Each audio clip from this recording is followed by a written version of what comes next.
There's this object orbiting Earth that is estimated to be there for 13,000 years. And how we get this number is the NSA analyzed a signal from it. A couple of astrophysicists analyzed the signal, and some ham radio operators back in the 50s also got the same signal, all independent, came up with the same translation, decoding of the signal, that it was saying it was from the Epsilon Boötes constellation. Now, I heard about this about 10 years ago, and I got really interested in the story, and I realized it was even deeper than that, that the article about this came out in Time magazine by one of the astronomers that was researching this thing and decoding the signal. And I said, Time magazine picked this up in 1960. Then I saw some reports of it following Sputnik, when Russians sent Sputnik to orbit the moon and come back. And I said, this thing has course correction. Then they discovered that it was in a polar orbit. It had changed course and went into a polar orbit, something we couldn't do until just recent times. We didn't even know how to get a polar orbit, orbiting from pole to pole. In order to create a lot of the megalithic structures that you've seen, like the pyramid complexes and everything else, you need a polar orbit. But this thing has been orbiting in a polar orbit from the 1950s. Everybody was looking up at the sky and tracking things in the sky as we were trying to go in the space race against Russia. And especially when Sputnik launched in 1960, everybody was looking up to the sky. Everybody was scanning the sky. We had some Mercury stuff going on. And the Black Knight satellite, the object itself is interesting because Epsilon Boötes comes up individually several times. So I looked into Epsilon Boötes. I'm like, well, let me research this place. Found out there's something called a void there. This void is called the Boötes void. It's the largest known void in the universe. It's not even dust in this area, going on for about 250 million light years, or some crazy spanning number like that. And so I saw Michio Kaku, the famous theoretical physicist, talking about it. And he said that in that void, it looks like light's being bent around that area. And he says that we think that it's potentially it could be a cloaked advanced civilization. And I was like, that's pretty interesting, because the Black Knight is giving up this location. Now you're saying it might be a cloaked advanced civilization based on, theoretical physicist hypothesis. So I looked into it a little bit deeper and discovered that Boötes is owned by Enlil from the ancient Sumerian tablets.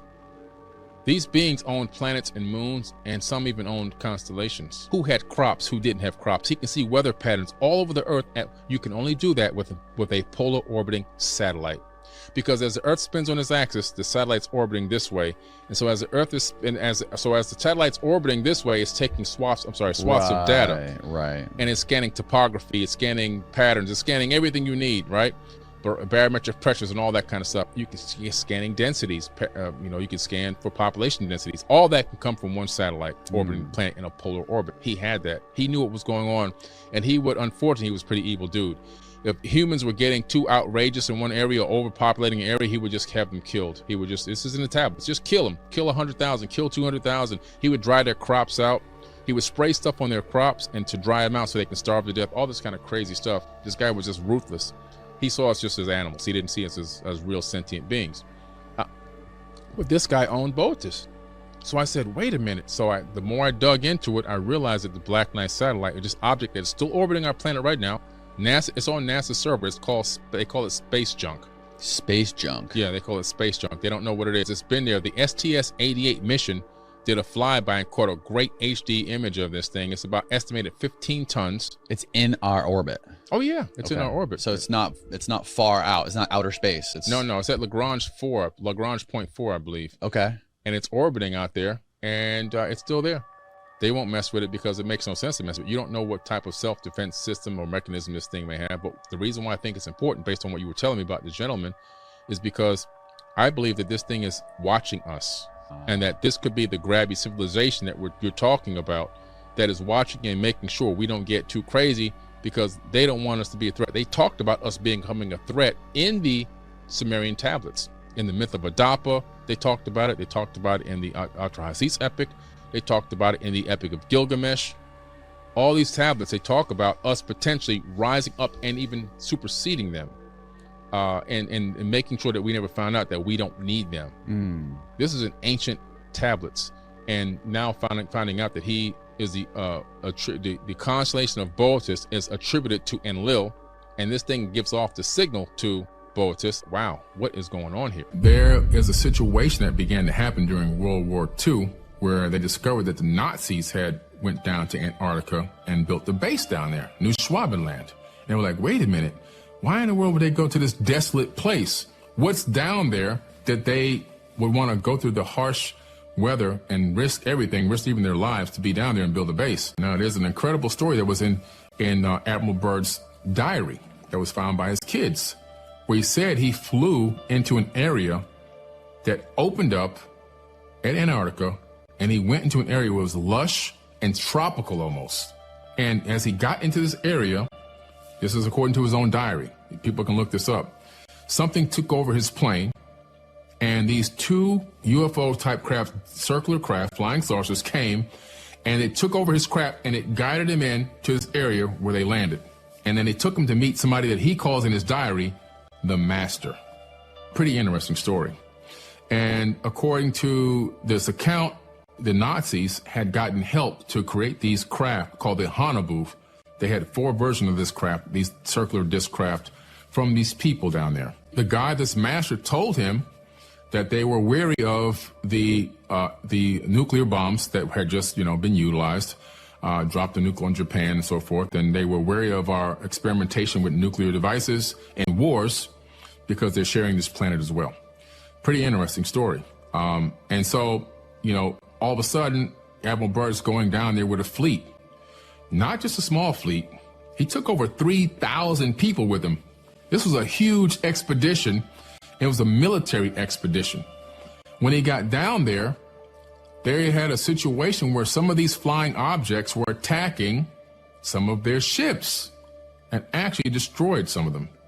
Sent him back home packing with his tail between his legs. This is one of the top admirals, literally the top admiral in the world at the time for the United States military. He said that we have a new enemy that can fly from pole to pole with extreme speed. Why would he make a statement like that? And then all of a sudden, these Nazi, they are rumored to have these craft, which some of the designs have been found, called Hanabu. And these Hanabu craft had the capability of utilizing a couple different forms of propulsion. One was jets, so they could take off vertically. They had little jets that would thrust and take off vertically, but then from there they can shoot off horizontally. Well, they were using a device that was spinning in the center of the craft, and what it appears to be is they began to copy technology from the ancient Indian Vedas, because Hitler was sending his people all around the world to get knowledge on ancient technology. That's how they found these people in Antarctica. He even sent people to Tibet, Nazis to Tibet, to talk to the people in Tibet to find out about this ancient technology. He found out about Vimanas, and these people supposedly in Antarctica helped him develop a couple of them, where they use a ferrofluid vortex engine. A ferrofluid is a liquid metal like mercury. And in the ancient Indian Vedas, if you take mercury and rotate it at a high rotation, a high RPM, and electrify it, you get something called anti-gravity. So he was utilizing something that had rotating discs underneath these round craft, according to eyewitness accounts, and also the schematics that were discovered during the collapse of Nazi Germany. And it's pretty interesting that I think besides the uranium that's down there in Antarctica, which obviously you know what uranium's used for, right? Mm-hmm. Nuclear power plants and also nuclear weapons. There's mountains. Admiral Byrd said there were mountains of coal with no ice caps. No ice caps, his exact words. And I can give you a copy to this video. His own mouth is saying, no ice. Mountains of coal that can satisfy the world's need for coal for a very, very, very long time. Also, there's plutonium down there. Again, so uranium and plutonium, we know that if you have a high level of plutonium and uranium, it's one of the easier elements that you can separate the atoms. You can split atoms very easily, which makes it high use for weaponry and also power plants. So that's why the government wanted access down there. That's why the Germans wanted access down there. And that's why after Germany fell, we had Project Paperclip, where we took all the scientists from Germany that had learned all this wisdom and knowledge, and we brought them to America. People think Project Paperclip was just a small number of Nazis. We took over 2,000 Nazis with us and brought them to America and put them in positions of power over technology companies, the CIA, the space program at NASA, and so forth and so on. And we began to develop these technologies. So in a weird kind of way, America became the Fourth Reich, to be honest with you. And I know that they were developing at the time Hanaboo number 4, which supposedly Hitler never got killed. He escaped in Hanaboo number 4 to Argentina, which is very, very close to where? Antarctica. If you look at Google Sky right now on the computer and look down on Antarctica, you'll find bases from research bases from every major country in the world there. And you'll also find the Rockefeller Foundation base as well. So Admiral Byrd was right. All the technology and research, it's the #1 place in the world for technology research, is right down there in Antarctica. I believe that as the ice is melting, they're finding remnants of an ancient civilization. We know that Antarctica was not a frozen tundra for 12 million years, like mainstream science says 12 million years to build up all this ice. No, that's not accurate. We know this because of the Perry-Reese map. The Perry-Reese map shows Antarctica, what it looked like without ice on it, and that's not even that old. So we know that Antarctica shifted into that spot. How? Because we know that Antarctica is surrounded by tectonic plates. And so that landmass was on a plate that slipped and there was something called a pole shift of the crust of the earth, which shifted it from a more habitable climate into the position it is now. And that's why the animals that are being uncovered from the ice were flash frozen with undigested food in their stomachs. And there's an entire advanced civilization there, including some of the largest pyramids on Earth, right in Antarctica. Like they make the one at Giza, the Great Pyramid, look like, a buggy, a dune buggy. I mean, these things are super massive. There's only a couple things we know. Like one of the pyramids is 2 kilometers by 2 kilometers by 2 kilometers by 2 kilometers at the base. Wow. The height is just, it's massive. It's way up there. Like, it's in the thousands of feet. But also, one former military person that was a source for Linda Moulton Howe, this was on a documentary she was in. She said that source told her, after going down there for research, I guess in private security, that it was still emitting some type of exotic energy, which is pretty interesting because that was the second time I heard a statement like that. The first time was on a documentary that came on Discovery Channel about the Bermuda Triangle when they found those pyramids off the coast of Cuba down there. All right, which is clearly scanned. Everybody knows that they exist. But this guy was taking he would get off the boat and take like a dinghy out to float to the center area. And he said the same thing. Some type of exotic energy was draining his batteries on his cameras. He had to try 3 times to get this thing recorded properly. He said exotic energy. And what's interesting is if you take a perfect line and draw it from the tip of the Bermuda Triangle, the center of the Bermuda Triangle, straight through the earth, you come out at the Yonaguni Pyramid at the Dragon's Triangle in Japan, which is also rumored to have disappearances and exotic energy and all this other crazy stuff. So in some way, these pyramid structures around the world are all linked with potentially portals of some type or energetic portals. The Antarctica Treaty. Do you know about this? Yeah, that treaty was to allow peaceful collaboration of research and science down there, no war zone. You can actually go down there. There's a guy who's got a news show on my TV network his name is Brad Olson. It's called The Secrets of Antarctica. He went down there, and so we're documenting the whole thing. He went down there. He pulled up on the research facilities. He had to get approval to come on land. They wouldn't let him inside of the facilities, but he did get a chance to go down there. So people who say it's impenetrable and no human being no civilian can get there, that's actually not true. You actually can. It's very expensive and it's very taxing on the body, but you can get down there. And so it's pretty interesting. So that'll be coming out soon. But there's an opening next to these research facilities. And this is why I believe they made this treaty, this sharing of information treaty or whatever. There's a 30-meter wide opening there. You can see it on the Google Sky thing. And what's interesting, on Google Earth, I'm sorry. And when you look at it, like what's in there? Now, why are they over here? And why are they so close to this gigantic opening? What's in there?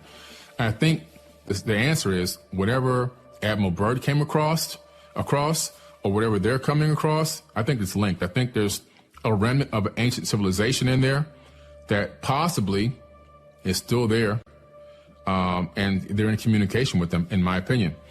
Another thing that backs this up, I took a remote viewing course with Major Ed Dames, Project Stargate, former CIA, United States.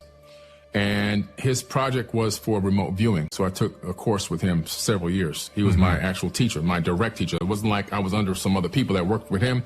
No, he was my direct teacher. There's pictures of me with this man. And he told me that there's beings that have easy and free access to come and go as they please from Antarctica at one of these classes. Class was over. It was like a 10-hour class. We were just sitting around talking, having a casual conversation. He told me a few other things, but that was one of the things that kind of stood out. And he says they come and go as they please because nobody can stop them. Are you familiar with the bell? The Nazi bell, the Die Glock? Yes. Yeah. The Die Glock is an amazing device that was being developed by the Nazis during World War II. This Die Glock, again, technology that they learned about through an advanced civilization that they were in communication with through the Thule Society. This Thule, Thule, Thule Society, they were using psychics to channel information from an advanced alien race. And they were taking this knowledge and then turning it into actual real workable technology. And so they had this thing in Germany called the henge, where they had these gigantic stone pillars in the shape of a henge. And they had the Die Glock in the middle. It looked like an acorn, a UFO type, but an acorn shaped UFO.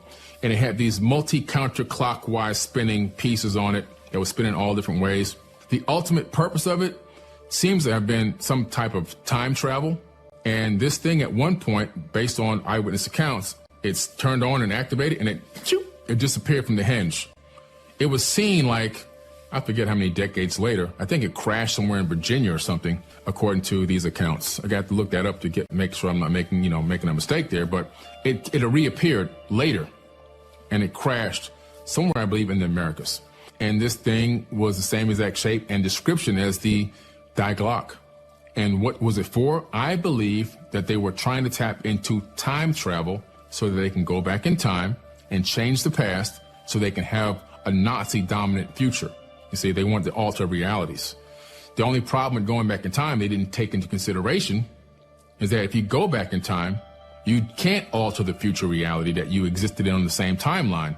Because when you go back in time, you shift into a different alternate timeline altogether, allowing you to go back in time in the first place and see even yourself. So it's like the grandfather paradox, right? If you go back in time and kill your grandfather, how in the world were you born to go back in time to kill your grandfather? Well, the answer is you shift into an alternate timeline. Now, going into the future, you stay on the same timeline. We know this because time travel into the future happens every day. Even when you get on an airplane, you travel into the future based on relativity. The person standing still on the ground and you moving across the sky in a plane, we know that you're moving forward in time by microns of tenths of a second, but you're moving in time. Same thing with astronauts when they travel into space. We know for a fact that because they're traveling at high speeds, they come back microns of a second younger than us. So traveling to the future, you can stay on the same timeline, but going into the past, you can't. So that whole thing would have failed anyway.